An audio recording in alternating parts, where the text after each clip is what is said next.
ওম তৎসৎ। নমস্কার। বেদ মানেই অসীম জ্ঞানের ভাণ্ডার, আমরা সকলেই জানি এবং শুনেছি। কিন্তু বেদের প্রথম মন্ত্র কি এবং কেন?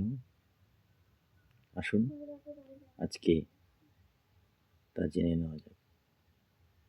তাহলে চলুন কথা না বাড়িয়ে আজকে জেনে নেওয়া যাক বেদের প্রথম মন্ত্র কি এবং কেন। তার আগে একটা কথা বলতে চাই, আজকে আমার এই কথা যে যেখান থেকে শুনছেন সকল ভক্ত এবং জ্ঞানীগুণী ব্যক্তি এবং আমার মা সকল, আপনাদের শ্রীচরণে আমার এই অধমের অন্তরের অন্তঃস্থল থেকে শতকোটি সশস্ত্র শতকোটি প্রণাম। শুরু করছি বেদের সামান্য কিছু কথা। জীবমাত্রই প্রত্যেকের দেহে অগ্নি বিরাজিত। সে অগ্নি রয়েছে কিভাবে? ঘুমন্ত অবস্থায়। পূজা, যাগযজ্ঞ, ক্রিয়াকলাপ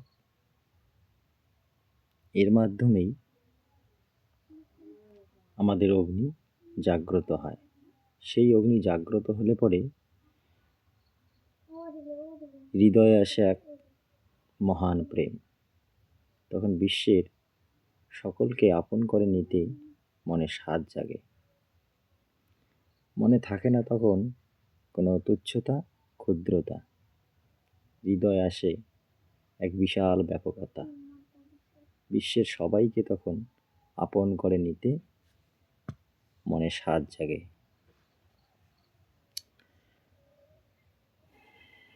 তাই যিনি জীবনের জীবন তার সন্ধান লাভে আসে পূর্ণতা। তাই বেদের প্রথম মন্ত্র অগ্নিমীলে পুরোহিতম যজ্ঞস্য দেবমৃতিজম উদারম রত্নধাতমম। অর্থাৎ আমি অগ্নিকে প্রণাম করি, যিনি যজ্ঞের হোতা, ঋত্বিক এবং আহুতি এবং রত্ন প্রদানকারী।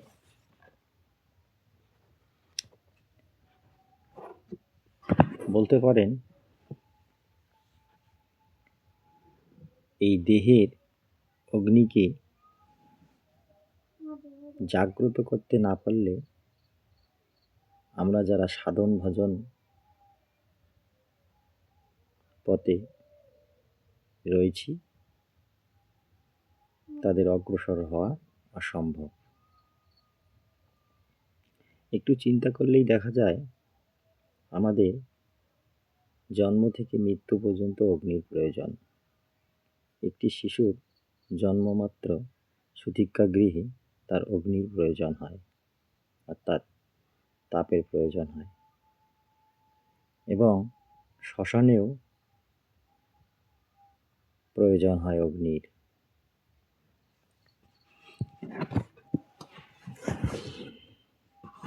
এবং আমাদের প্রত্যেকটা গৃহে খাদ্য পরিপাক করতেও চাই অগ্নি। আমরা যারা প্রতিদিন পেটে কঠিন নরম খাদ্য খাই, তার জন্য দরকার হয় তাপ শক্তির।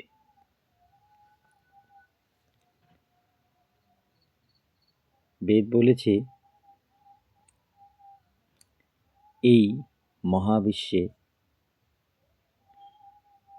অর্থাৎ এই অনন্ত বিশ্বে সদ্বস্তু একটাই, একম সৎ।